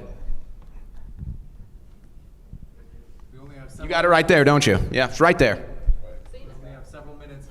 you think Gogeta or Vegito would win in a fight? It's frustrating. I guess the saddest thing is that as much as I can't stand conservatives because I'm a liberal/progressive, at the very least, I felt like we were all kind of in the same boat. We were all kind of like the same country, and we were all presenting at least a unified front to the rest of the world. And as much as conservatives and Democrats might have hated each other, at least we were all Americans at the end of the day. And when did that change? When did that change? Well, a big change. When Donald Trump became president of the United States. And they lost their mind because they couldn't control him, they couldn't bully him, they couldn't get him to bow down to political correctness, and so this is them, stuttering and spamming all over the place like lunatics, trying to get Donald Trump killed, assaulting Trump supporters, and lost their minds. Why do you think Elon Musk left the Democrat Party? Why do you think Tulsi Gabbard left the Democrat Party? Why are so many Democrats like Vernon Jones leaving the Democrat Party? Because this is your Democrat voter right here. Nobody wants to be a part of this psychotic movement anymore. Psychotic movement when you guys You guys invaded the Capitol. Your side believes in trans kids. Who wants to Your trans side kids? wants to pay for trans Most surgeries people in aren't the okay prisons. with it. You guys Your don't even side lets acknowledge in what 10 you've million done. illegal immigrants. Oh Your my side starts God. wars all over the world. Our side is the party of sanity and the party of common sense. And if you can't see that in this debate, then you're never going to see it. You're never going to. The party of sanity is the party that doesn't believe in dinosaurs and thinks that we create hurricanes. What are you talking about? Do you believe in dinosaurs? You think What they're is this real? dinosaurs? Wait, What are you talking about Do dinosaurs? you think the dinosaurs Do you ever play roam with the earth? dinosaur Do you toys? think the Why do you dinosaurs bring this up? Do you think the dinosaurs Is that ever a roam the dinosaur earth? on your necklace right there? What do you is ever that? do you think the dinosaurs roam the earth? I'm not here to talk about dinosaurs. It's insanity. It's crazy to me. You know what? You're a political dinosaur. You're stuck in the past. This is the future right here. You don't even acknowledge the outcome of the last fucking election. How am I the one stuck in the past? You guys lost in 2022 for the same reason. You believe everything you're told from the mainstream media. You're right. There's no government corruption. They don't rig elections. It's never happened. The government is great, guys. The government loves you so much, and the mainstream media would never lie to you. They would never do that. Come on. Let's say that I did believe everything from the mainstream media. The mainstream media is a conglomeration of how many different large corporations with how many different editors, with how many different people involved that have how many levels of accountability, as opposed to the alternative media, a company that you just came from that's now bankrupt because the owner got sued for defamation for telling so many lies. The most anti-establishment free speech organization in the world the freedom of is speech InfoWars. Guys, yes. The freedom of speech guys. That's why we get shut down. True, exactly. That's why it we're wasn't under for attack. telling. Yeah. Of course. You want to know what happens when you speak truth to power? Everything this guy just said. I've been censored. I've been imprisoned. I've been assaulted. I've had my businesses shut down. This guy's dealt with nothing except cucking to his wife's boyfriend. I see those 60 days in federal prison weren't kind to you. I'm sorry that you weren't able to do the podcast from prison like you wanted to. I know that's still upsetting you a lot. Only one of us up here has been arrested for trying to be a part of a coup or an insurrection against the United States. Only one of us up here hates this country. And I think it's pretty obvious it's the guy that doesn't even acknowledge the results of the last election. One of the most important foundational pieces of the United States. So stop stealing them. So stop stealing them. Which is so stop stealing no one is stealing it. So no one is stop stealing stealing it. them. Why don't you vote? So Show stop up at the stealing polls them. and vote. Vote via the opportunities that are available to you. For Q&A now. So we are going to have Q&A with the audience.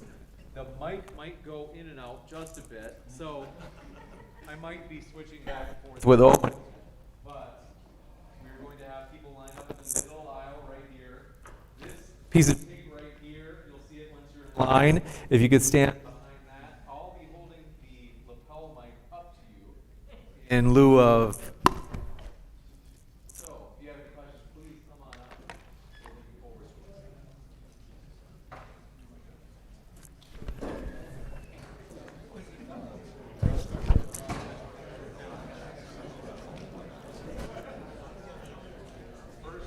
Question.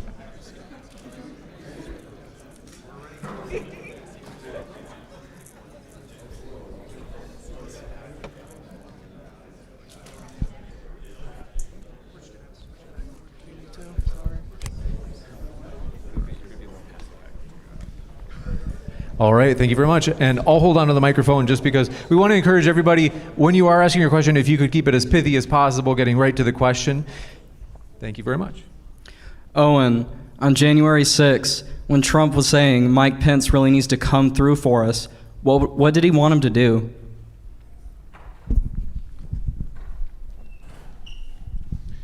So leading up to the 2020 election, in the name of COVID, a bunch of states changed their election rules, and they didn't follow the actual laws to do so. They didn't go through the state legislatures. So Donald Trump wanted to have those things reviewed in a legal process, and he needed Mike Pence to refuse to certify the results so the legal investigation could play itself out, something that's happened multiple times in U.S. history. So also, they wanted to review signatures. They wanted to review mail-in ballots, which we now know, thanks to investigations that have been going on for the last 4 years, some ballots were sent from empty parking lots. Some ballots didn't even have signatures on them. And in fact, the illegal votes that were now discovered in Fulton County from 2020 outnumber the votes of margin of victory for Joe Biden. So that's what he was asking Mike Pence to do. Mike Pence should have did it. He refused, and so the rest followed.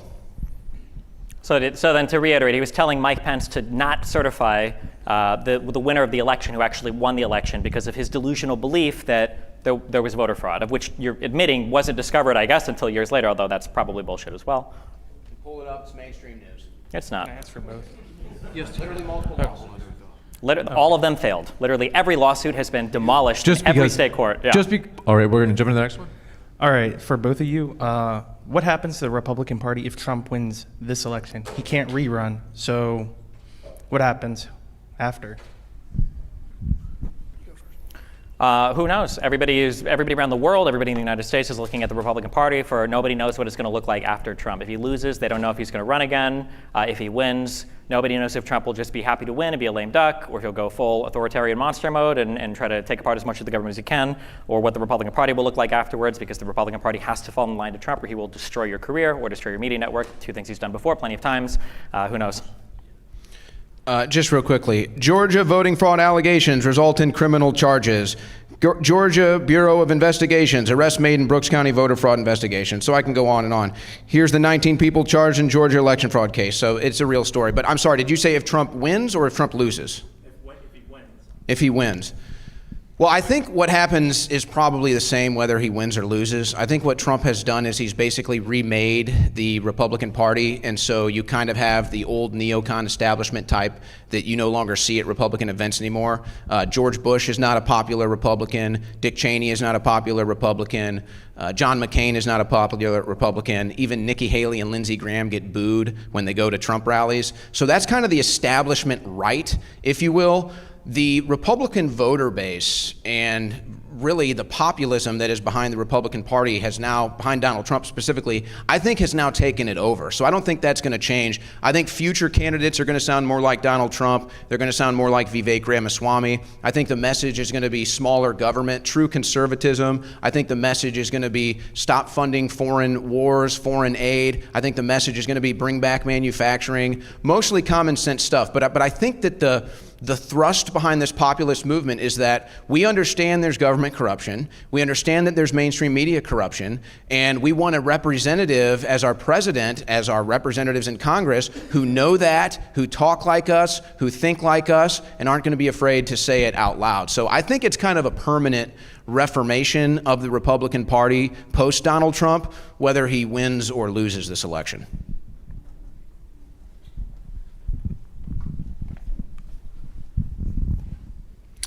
Hello, my question is geared mostly towards Shroyer. You mentioned no foreign wars under Trump. In 2017, on Inauguration Day, I deployed and we dropped a record number of bombs in a single deployment on Syria until our record was beat by the Truman the year after that. What do you mean no foreign wars under Trump? So are you referring to the airstrike on the airport strip? No. Which one are you referring to? The fight against ISIS during Operation Inherent Resolve. Okay, so I would say that was a war that he inherited. I would say he didn't start that war. I think it was an inherited war. Now, you can argue whether you think we did good in that or bad in that. We could sit here and argue about the Biden pullout of Afghanistan. I think these were wars that Trump inherited. The decisions he made to try to end them, just like the decisions that Biden made to try to end them, you can debate. But he didn't start any new wars. So I think that's the distinction here. These were wars that were already ongoing for years and years, past administrations, Obama, Bush, Republican, Democrat, didn't matter. So I wouldn't say that that was a started war. These were wars that he inherited. But I think that the general perspective to understand is that you didn't have the massive conflict in Ukraine, you didn't have the massive conflict in the Middle East, which we hope doesn't engulf us now, but they are now sending troops to both of those regions, and so I'd like to see that. I don't think there's enough being done by Trump either to stop these wars, to be honest. I'd like to see all these foreign wars stopped. I want to decouple from Israel. I want to decouple from the Middle East. I want to decouple from all of these foreign wars. I don't want anything to do with it. I don't even care if it makes us isolationists. We don't need the rest of the world. We can build everything we need here. We have enough energy here. I would decouple from all these foreign countries, internalize everything, and get out of all these wars to begin with. Do we get to answer as well or no? If you're able to keep the rebuttals as pithy Sure, as quick possible, rebuttal. because The fact otherwise that there were no wars going on is ridiculous. Crimea was still invaded and held by Russia. The civil war in the Donbass that was being supported by Russia was still going on. And in the Middle East, you had the occupation of Crimea was 2014. Obama. Okay, was Trump not president when it was occupied? Exactly. And then the civil war in the Donbass, where Russia continued to escalate by sending in more troops and more forces. Did that happen under Trump? So this is hilarious. Yeah, they exactly. say So it's a Trump, pivot, Russia it's a pivot. collusion. And then also for the Middle Can I East. answer? Are you No, going to you stutter didn't and answer. You're not babble? gonna, no, He's you're not going to babble answer again. because He's you're going to not start having babbling answered the like a question. baby. That's why you're So doing a ramble they say right now. Trump-Russia There it is. collusion. Russia collusion. Holy shit. We got our When did joggers Russia- on today. He just admitted when it. it came to the Middle He East, just admitted it. there was When also did- still Oh conflict my in the Middle East. You had Iran attacking Saudi Arabia for the first time ever. You had the entire border riots, Great March of Return, lasted for about a year in Israel. And you still had all the conflict in Syria. So the idea that there was no conflict in the Middle East is also delusional. Okay, so again, the question was new wars.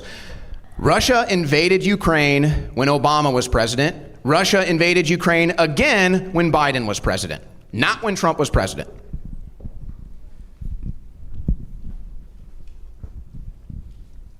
I want to know you guys' opinion when Trump was president, when he tried to isolate America on a global scale from groups like NATO and try to go closer to countries like Russia or China. Autarky is basically this idea that your country can be its own country and not rely on the rest of the world for anything is stupid. It's subversive to the concept of America, the idea that we are a global trading partner, that we can ensure global peace and prosperity through ensuring trading lanes, ensuring these giant multilateral trade agreements so that we can have access to other people's markets, so they can have access to our markets.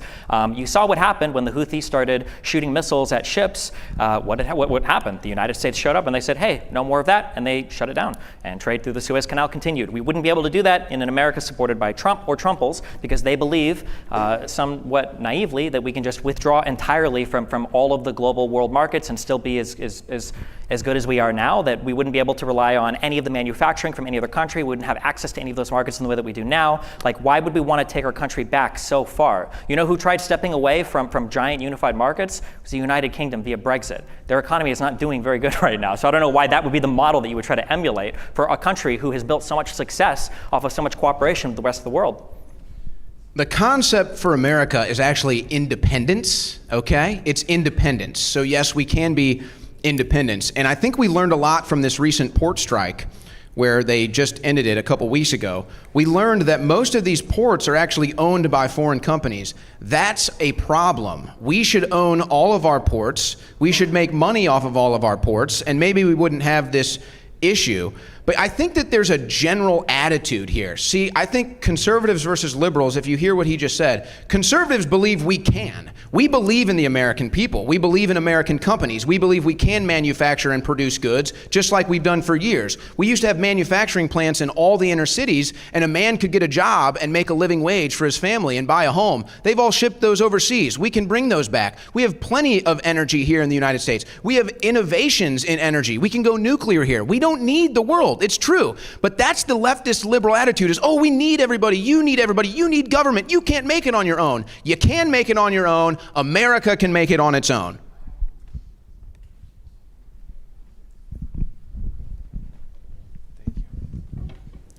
Hey, Destiny, I love the all green. Owen, maybe we size up on the jacket next time. But my question has to go to... I'm getting there. Thank you. Destiny, you claimed that there was no money being given to foreign illegals for housing. They weren't buying houses. You're correct on that. But Christopher Rufo did a story. $3.8 billion from the ARPA, American Rescue Plan Act, was given to the state of Colorado, who in turn gave it to Boulder, Denver. They gave $5 million to resettle migrants. $350,000 of that a week was going out to migrants to pay for them in one apartment building. This was the owned by CBZ Management in Aurora. Huh? Aurora, right? So this was the same building that was taken over by illegal gangs.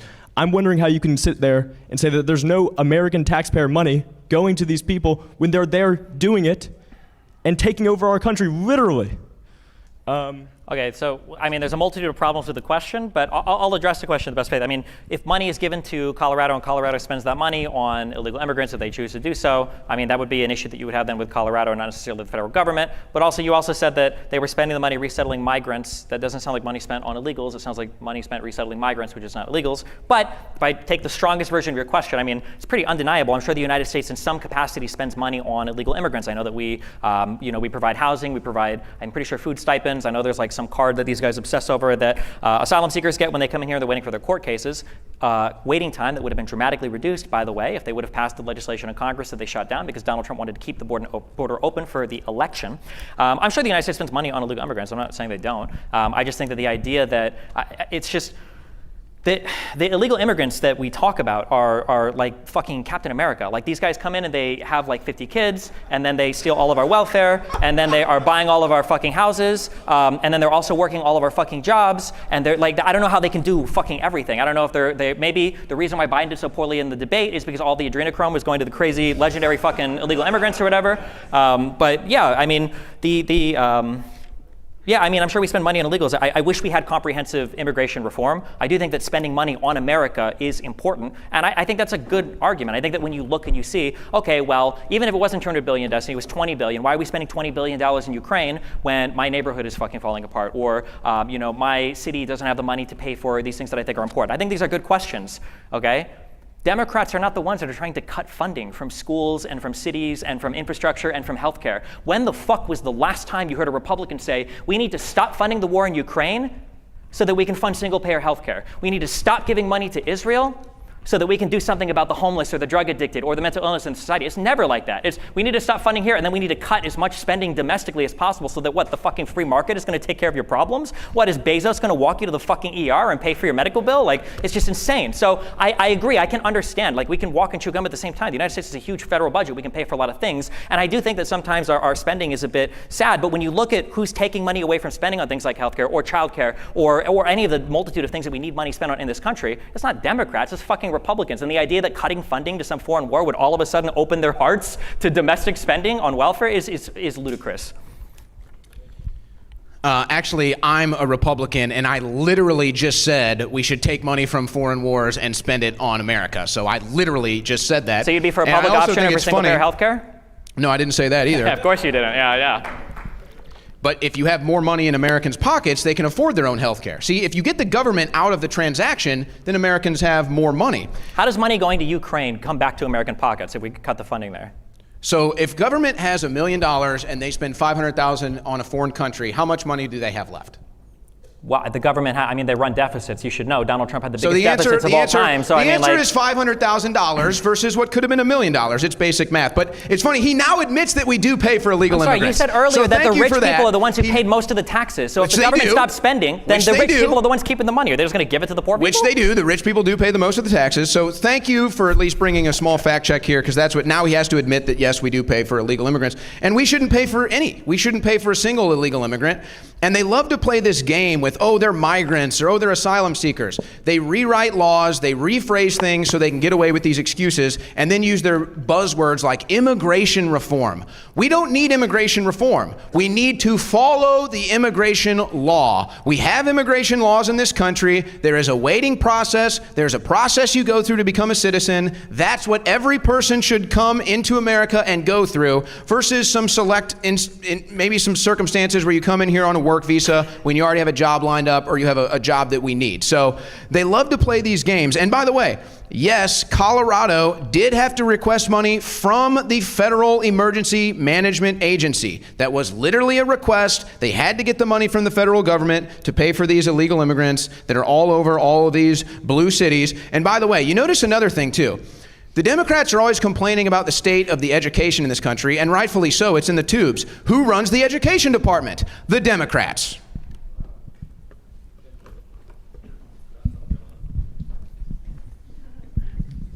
Yeah. Hey, Destiny. I wanted to talk about, there's sort of this growing rise in like social conservatism among Generation Z youths. And I sort of wonder, as a 22-year-old, where I see a future in the Democratic Party for me, as someone who kind of leans left economically, more probably left-wing economically, not leans left, but someone who's sort of like center-right socially.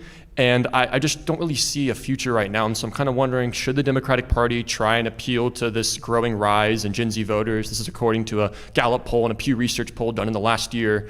Should it try to appeal, or should it just kind of leave us in the dust? Because the Republican Party, I don't see a future where they start caring about Americans and funding single-payer health care and funding housing, unfortunately. But at the same time, I'm a bit unsatisfied with the Democratic Party's social turn. And so, yeah. I think that the goal should be to tell all of your friends to vote for Kamala Harris so that the Democrats can win with the largest margin possible, so that we can load all of the insane fucking college tankies and progressives up into a fucking Elon Musk spaceship and send them off to the fucking moon, okay? This is an issue that I talk about a lot. The far left of the party is fucking crazy, okay? That's like, nobody can deny that. I fought with the far left, honestly, probably more than Owen has, when it comes to insane people. There's a reason why I'm banned from Twitch, and it's not conservative, it's because of crazy people on the far left. That being said, something that I think is good to keep in mind is the far left is politically non-existent. There are no far-left lawmakers. Even people like AOC and Bernie Sanders now are called Israeli genocide supporters by the far left. All of the college kids have now abandoned, Ilhan and Rashid, like all of the Justice Dems and Bernie are all completely, off the table now. They're not radical enough for them. So I think that trying to win with the largest margin possible, so that on social media we can continue to ignore these people because that's the only place they exist, is important. But the radical element of the Republican Party is like 95% of the party, okay? Like the last YouGov poll I saw, I think said that 25% of conservatives, probably Owen included, believe in satanic sex cults, okay, that like Hillary Clinton and Podesta belong to, okay, where they perform blood sacrifice rituals on children, all right? And 80% of conservatives, Owen definitely included, don't believe in the results of the last election. This is like the big majority bulk of the party, and that is very scary, and it is a huge problem. So I agree, far left is super fucking cringe. I hope that Kamala wins with enough of a margin that we can safely eject these people and never listen to him again. They can all go vote for Jill Stein. I'd like to address you for a second too, if you wouldn't mind. So I think what is important for young people, you can stand, you can sit, it doesn't matter. I think what's important for young people to understand is the broad difference between what the right wants to do politically and what the left wants to do politically. You're going to have issues you agree with some leftists on, some conservatives on, and that'll probably go on the rest of your life. You're more of a centrist. But I think you need to understand what the core is of the modern day left, and this rings throughout history.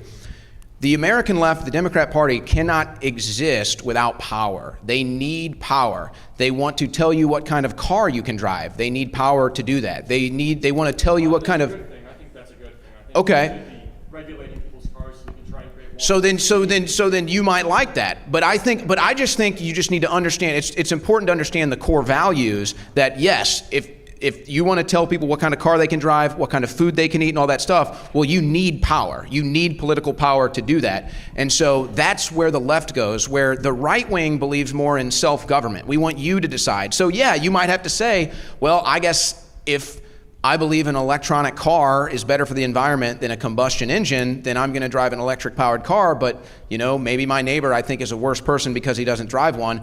That's the difference between self-government and the government deciding what you need to do. So they need power to do it, where the right wing believes in self-government. So I just think it's important to understand kind of the core principles. I want to address something you just said, satanic cults. Again. Oh no. Are you going to deny that there was an Epstein Island? Are you going to deny these Diddy parties where they're having all these things? Wait a second. How many photos was Kamala Harris in with Epstein? No. How many photos was Donald Trump in with Epstein? Did you read? See the silence? Did Crazy, you read? Isn't it? There's no silence. You just won't shut up. Did you read the WikiLeaks emails in 2016? Did you hear about Abramovich? Did you hear about the spirit cookings? Did you hear about the children in the hot tub for your entertainment? Did you read these emails? This is all public information. Anybody in this room can go look at the WikiLeaks emails. The Democrat committee emails invite Marina Abramovich to spirit cookings, and they have children in the hot tub for your entertainment. I know that sounds crazy, but I'm telling you, go home, look it up. It's all public record. It's all real. Wait, all of that is public record, all of that is real, all of that is super true? Yes. Why didn't Donald Trump do anything about it? I wish he would have. So then why would you elect him again? He failed. Because I vote he fired pragmatically, Comey, he put in his and own I guy. know He that this fired his country AGs, will be he put better. in his own guys. See, you exist in a cult. I don't. I'm a pragmatic the guy you're voter. advocating for is a fucking loser. He failed on everything you want. At least I can point to Biden and go, look at the CHIPS Act. Whereas Donald Trump said, we're going to tear up China and bring back manufacturing. Nothing happened. At least Biden got a bill passed and did something. Whereas Donald Trump said, we're going to do more for infrastructure than we ever have. He did fuck all. At least Biden passed the infrastructure bill, right? When Donald Trump talks, that's going he so fails. well. What's going so well? The infrastructure bill? Yes, it is. So there's been a ton of money, more than ever just, before, allocated to I understand. It sounds crazy, brother. Believe me. I love Destiny. Look at my shirt, bro. It's a great shirt. I'm sure he made some nice money off that shirt because he's a capitalist like everybody else.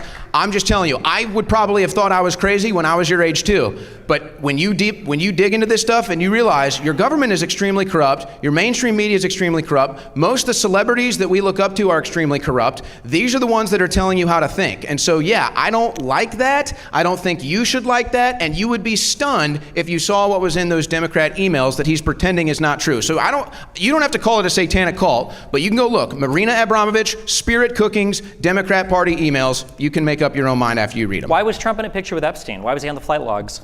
Who cooperated with the FBI when Epstein was trying to bring girls into his trafficking ring at Trump's clubs? Donald Trump. Trump's clubs?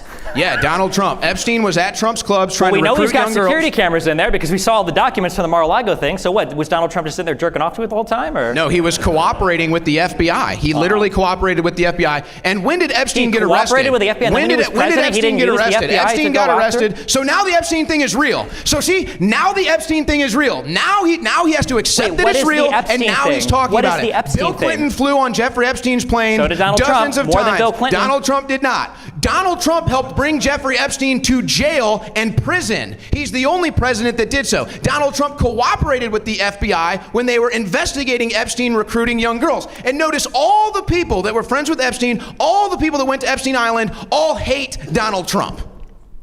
I think everybody hates Donald Trump. I mean, that's And not really a even fair Elon Musk. metric. I mean, like even his last vice everyone president hates Donald him. Trump. I mean, Everyone hates Donald Trump, but there were millions of people at the insurrection. Everybody hates Donald Trump, but he's the most popular person in the world. Yeah, everybody hates Donald Trump. Clearly, you didn't walk around campus today because a lot of people actually love Donald Trump. Yeah, because And they by got the people way, like you why brainwashing did them. Elon Everybody Musk- that's worked with Donald Trump hates Donald Trump. I'm sure Everybody that spent time in office with Donald Trump. There's a reason why 42 of his 44 last You love cabinet the members government. won't This guy endorse loves him. the government. The government is part of the thing that what do you think America is? Do you think it's just a piece of land? What is the United States? Self-governance. But now when it comes to abortion, self-governance when it comes to what kids read in school libraries, when does the self-governance Abortion, stop when and there's the a- Christian when virtue there's a signaling begin? beating heart, By when the there's way, a beating Christian heart- oh virtue my signaling God. following a man who doesn't even read the Bible, who can't even say John 3:16 when asked for his favorite Bible verse, a guy who cheats openly on all three of his wives and then steals campaign still funds love him. and steal campaign. Yeah, I know you love him because there's nothing he could do His that would make wives, you his not love him. ex-wives still love him. Yeah, I'm sure they do. That's why they divorced him.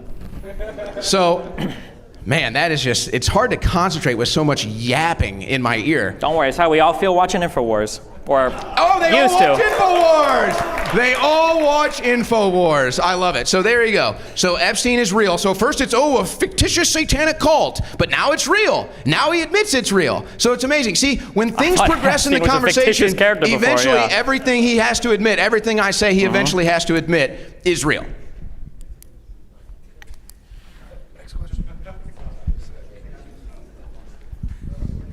Hi. I don't know if this is a great segue or if my question won't matter anymore, but this is for Mr. Shroyer. What is one, other than the Sandy Hook crisis actor thing, what is one conspiracy theory on the right that you think is not true?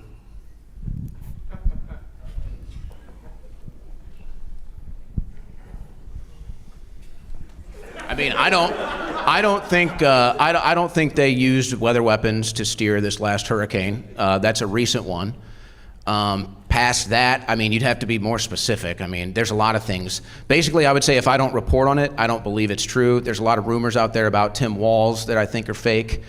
So most of the Tim Walz stuff I think is fake. I don't believe it. So there's just a couple of recent examples.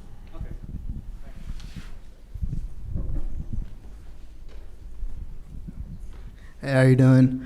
My question is, if during the 2020 election, if the quote-unquote government could have stolen the election, why didn't they do that in 2016?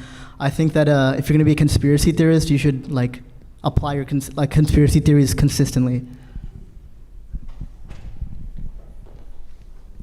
I think that's a great question. I think that's a fair question. And I think Hillary Clinton is still pissed off that they didn't steal it for her. But there's an actual practical answer, as I said.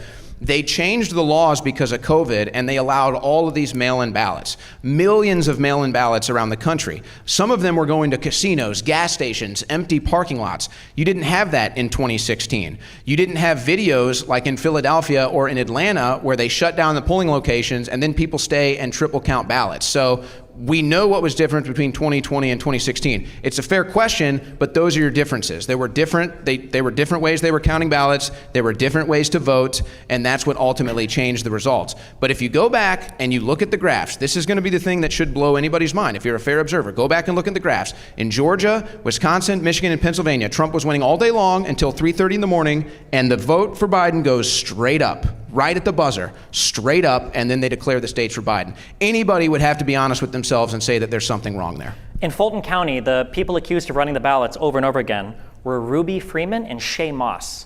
Will you own that opinion right here and say that they were triple counting ballots? No, they were actually not charged. They were what? They were not charged. So it wasn't them, it was somebody else? Yes. Okay, so the reason why he's very careful of that is because he's been through defamation lawsuits now. He No, knows because that I know the facts. He knows that Because I the know the original facts. claim that multiple ballots were counted, or that the same ballots were counted multiple times in Fulton County originated.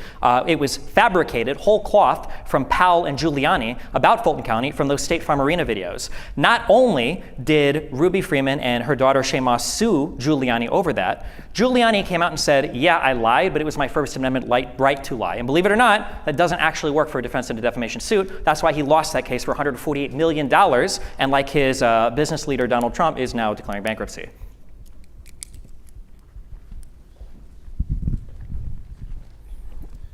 Probably only have time for one or two more questions. Awesome. Hey, Destiny, MAGA Republican. You talked last debate with Doyle about the dinosaur stuff, and then this debate with the dinosaur stuff as well. I don't know what's going on with the dinosaurs. I believe they exist. What's up with that? Do they not, or what's going on? A couple years ago, I was kind of depressed. I realized that, like, in the era that we live in right now, in the whole Donald Trump MAGA stuff, nothing personally to you, but it feels like nothing can ever happen again that isn't a conspiracy. And now every single thing that these people talk about is a conspiracy. The 2020 election was stolen. COVID was fake, but it was also a manufactured bioweapon.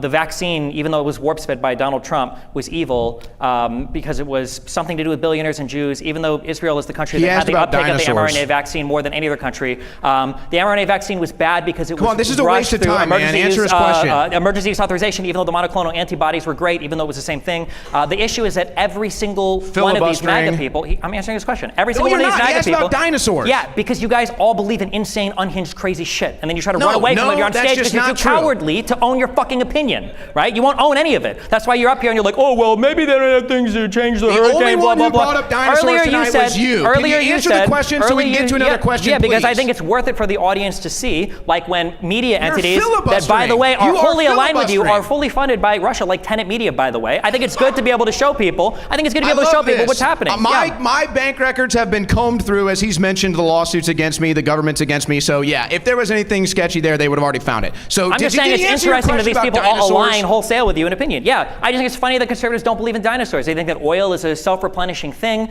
They think that we couldn't have gone to the moon. They simultaneously don't believe that we went to the moon, but they do believe in Elon's rockets. They talk about George Soros and billionaire conspiracies, even though Elon Musk wants to put a fucking microchip in your brain and he owns companies that are digging fucking tunnels beneath Las Vegas. Like, it's just insanely hypocritical. They believe in every single conspiracy theory. The wildfires in Hawaii were caused by Jewish space lasers. They think that every fucking war in the Middle East is some, like, I already answered the dinosaur. You guys don't believe the dinosaurs are fucking real. It's a debate. We're allowed to fucking talk. So here's what he's doing. Modern day Trump supporting conservatism is a big tent. That's what I want to point out. Is a big tent. So yeah, there's probably crazy people that believe this stuff. Not just big like enough for the there's crazy dinosaurs, people though. that believe crazy things about the right. These people all believe Trump-Russian collusion, which was fake. These people all believe that the Hunter Biden laptop was fake. It was real. Wait, Trump-Russia collusion, that was fake? Mainstream leftism. Wait, I don't know that what was he's fake? talking about with Democrats and dinosaurs or Republicans and dinosaurs. I don't know anything about that. That's not conservatism. That's some fringe people that happen to vote Trump because they still, even though don't believe in dinosaurs, are smarter than him. Was Roger Stone working with Donald Trump's campaign? Wow, the silence. There it is. Yeah, because he knows where this line of questioning goes. Yes. It wasn't. Wow, Trump-Russia Roger collusion Stone was not working with fake. There Trump. was Breaking collusion news. between Can we Trump's get another campaign question? and between Russia. It happened. Where do you think the DNC leaks that he's so excitedly talking about came from? They came from Russian hackers, and Roger Stone was talking to all of those people. It's laid out all in court indictments. Hey, so for you, big guy, a couple points and then a question for you, and maybe we close this out. You brought up marginal utility of dollars as related to Owen's flat tax proposal. That cuts both ways. There's also a marginal utility of services. You say that Democrats aren't for voter fraud, yet they're suing the state of Virginia for removing illegal aliens from their voter rolls. You say that the evidence of the January 6th insurrection is that people wouldn't go through the magnetometer and there must have been all these guns there. But if you actually watch the videos that you claimed, you would see hundreds and hundreds of thousands of people there that couldn't possibly fit on the ellipse, which is the size of this freaking room. Okay. So you want to make fun of Owen for big tech removing his First Amendment rights, and everyone around here wants to clap for him being imprisoned for being a First Amendment journalist. What's it like to be so intellectually dishonest? It sounded like the last question for Owen, but I'll answer it anyway. You're not allowed to break into the Capitol and try to prevent the peaceful transfer of power. Who was the first person into the Capitol building? That's because you don't know what the fuck you're talking about. So why the fuck are you asking me a question like you do? The first people into the building were the Proud Boys. You can watch it. It's all on tape. You motherfucking retards videotape the entire thing. It's in 4K HD, 60 frames per second, live streamed on YouTube. They were covering it on InfoWars saying patriots are coming in. How did they do it? They stole a riot shield and they bashed in the window. You can watch it on video. Really? How much do you want to bet? You want to bet $5,000 right now? The first guy into the Capitol was let in by a police officer. You would have bet $5,000 on that right now. That the first person in wasn't charged with a crime, isn't on video bashing the window in with a riot shield that he stole from a cop? Exactly. That's why, because you don't have any money left to lose. Did they open the No, it's bullshit. The first people that breached the Capitol grounds were the Proud Boys. It's all on video. The first people into the Capitol building were the Proud Boys. It's all on video. My politics have it's cost me anti-American and everything. treasonous. You hate this country. My politics have cost me everything, and I'm still up here fighting the good fight because I actually love this country, unlike this guy who's lost nothing. He's lost nothing except his integrity. That's all he's left is his integrity. And I'd like to, I don't know if you want to do more questions or if you want to do final comments. But everybody, again, he sits here, we could fact check this guy all day long. The doors have magnetometers that have to be released by the Capitol Police. You can sit there and watch them release the doors, and then the cops open them and usher them through. He keeps saying it's on video, it's on video. Yes, you're right. That's literally on video. I've been in the courtrooms. I've shown it on video. You haven't because you're a good government stooge, and you'll probably be protected by the corrupt Justice Department. None of that is true. Go look it up. Look up first breach into the Capitol. Go look it up. Go see who got indicted for it. Go see who got convicted for it. It wasn't police officers letting people into the building. We have one more question. This is for Shroyer. You mentioned that the immigration laws were changed under Biden to make it easier to seek asylum, and then you mentioned something about the CBP One app.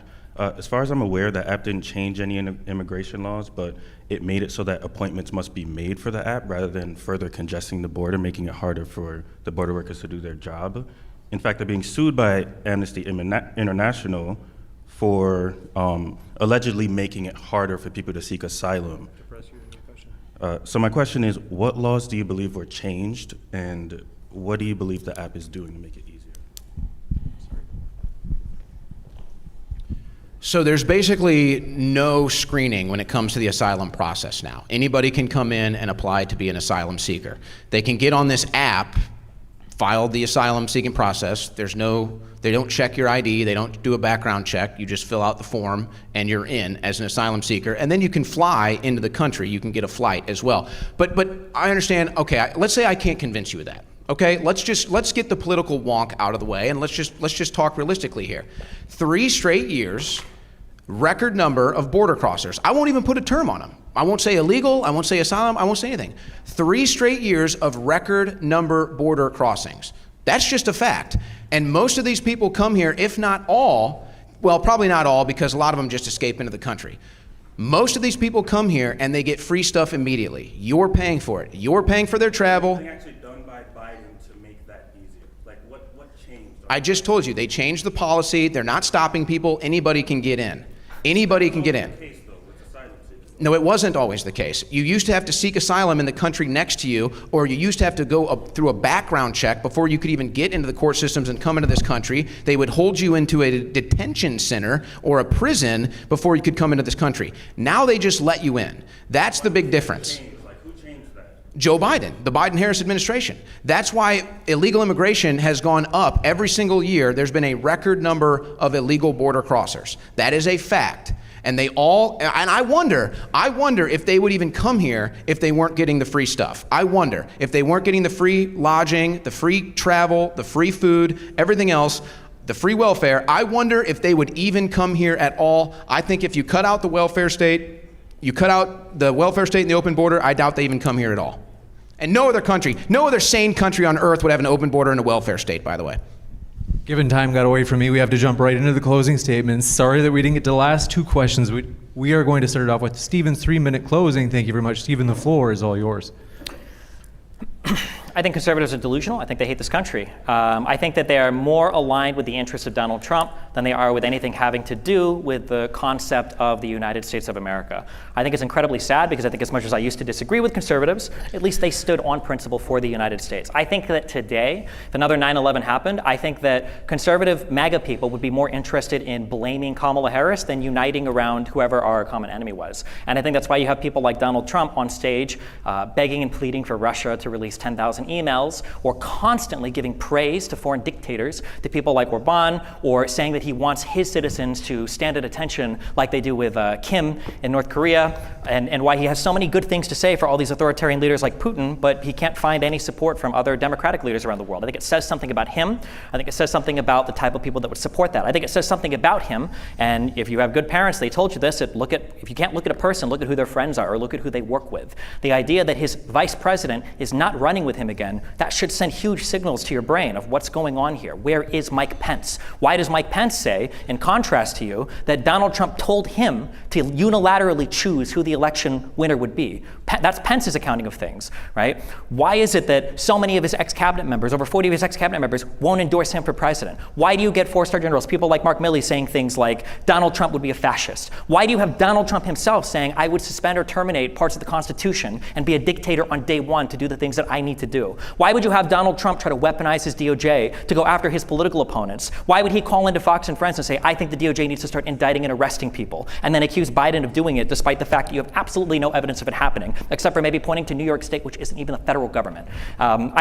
Conservatives are just living in an entirely delusional, disconnected from reality world. I hope that after this election, there's a huge wake-up call. I guess we'll see what happens. I wish that people could look at this country and see that we genuinely do have problems that aren't always caused by the Jews or illegal immigrants. I wish that we could come together and work on some problems rather than fabricate out of whole cloth these issues that aren't even real issues or don't even exist. I wish that when issues that really were presented against this country, like illegal immigration, were put in front of Congress to solve, that the Republicans would be behind it, along with the Democrats. And I think that when you look at the record of leadership, when you compare the Biden administration, of which Harris is a vice president, you saw all of the bipartisan legislation that they got passed, and you compare it to Trump's administration, that was a failure in every single conceivable way, whether it was his inability to actually end conflict in the Middle East, he didn't, whether it was ability to actually solve problems with legislation, he didn't, or whether it was his ability to lead a coherent country that was falling apart under BLM riots and COVID lockdowns and all sorts of other things, COVID, of which he didn't even acknowledge was real until it was already, tens or hundreds of thousands of cases in this country. And you can see how much he undermined it, how much that bothered him, because he couldn't even get credit for the vaccine that he so desperately wanted his audience to worship him for. I hope that after this election season, I hope we can come together a little bit better and be better Americans and be on the same team again. Time. Owen, you have 3 minutes.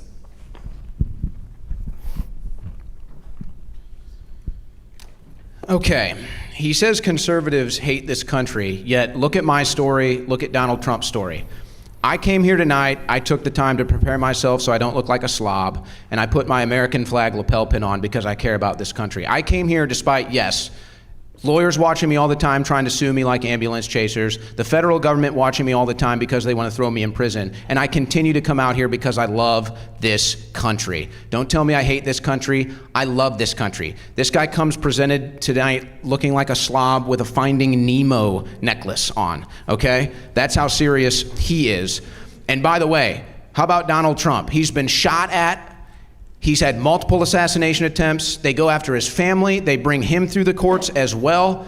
And he's still fighting for this country. Let's not act like it's conservatives that don't love this country. It's flag-waving conservatives that sang the national anthem on January 6th. They sang the national anthem when Donald Trump went back to Butler, Pennsylvania, where they shot at him. You won't even hear a Democrat sing a national anthem. They kneel for the national anthem. They hate this country. Pretty much everything a Democrat says is projection. And by the way, on the vaccine thing, I disagree with Trump on the vaccine, but it's funny, you notice when Trump was president with the vaccine, Kamala Harris and everybody said, don't take the vaccine, it's the worst. As soon as Biden got in, they all loved the vaccine. Did you take the vaccine? I sure hope not. By the way, ask yourself this. How much money is spent on elections? Billions of dollars. Why? Why is so much money spent on an election? Because power. That's why. Power. So ask yourself in follow-up, are elections ever stolen? Is there ever any voter fraud? Can you really tell yourself no to these questions? Or are you going to sit here and believe everything the government tells you and everything the establishment media tells you? And you notice that's where he goes with everything. He keeps citing people that work for the government their whole lives. He keeps citing mainstream media talking points. So you can choose to live your life trusting the mainstream media, but guess what? You're going to be the one that's deceived. You're going to be deceived about war in the Middle East, weapons of mass destruction, Russian collusion, the vaccine is safe and effective. You name it. They deceive you on everything, and he comes up here and parrots their talking points and acts like he's put in an effort tonight. And just for clarification, Pence was not asked to decide who the winner was. He was asked to delay the certification. So let's just, again, get that straight. But in closing, I would say this. You have two choices. It's very simple. You can either be pro-establishment, pro-big government, pro-mainstream media telling you what to do, how to live, pro-government telling you what to do, how to live. You can accept that our government and our media has been corrupt for decades. Probably everyone in this room's entire life, our government has been corrupt. This is not a message for the right. This is not a message for the left. This is a message for Americans. We have a corrupt government. We have a corrupt media. That's what we're addressing. That's what we want to overthrow. Those are the people trying to stop Donald Trump. That's why I support Donald Trump, and I hope this reformation with a populist anti-establishment movement in the Republican Party is here to stay. Thank you very much to both of our speakers. Thanks so much for coming out tonight, folks. It's been a true pleasure. Drive safe. If you're watching online, don't forget to hit that subscribe button. And with that, I'm going to hand it over to Sean. Thanks very much, Sean. Thank you, James. Let's give a big round of applause for James, Owen, and Destiny, and everybody else here.